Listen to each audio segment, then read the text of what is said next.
Arkadaşlar şimdi zor ve çılgında ödülleri alacağız. Yani çok gerek yok. Bu 42. misyonda oynayacağız. Umarım ödül alayım. Yani Minecraft videosunu çektim. Yine ekledim şimdi.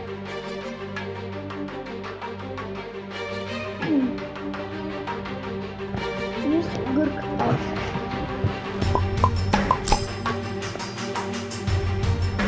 Gel.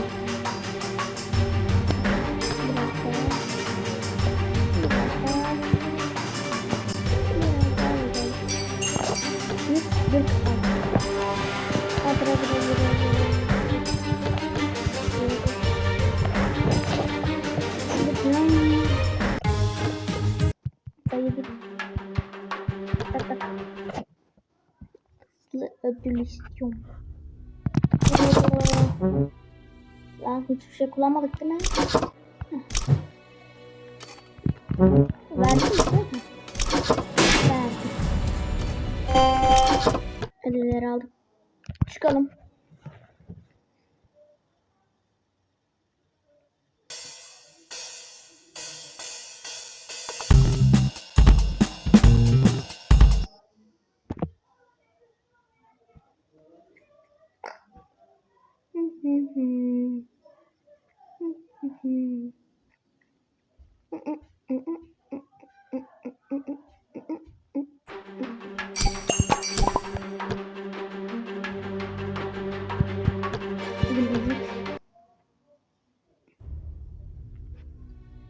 If this not forever, this we are together.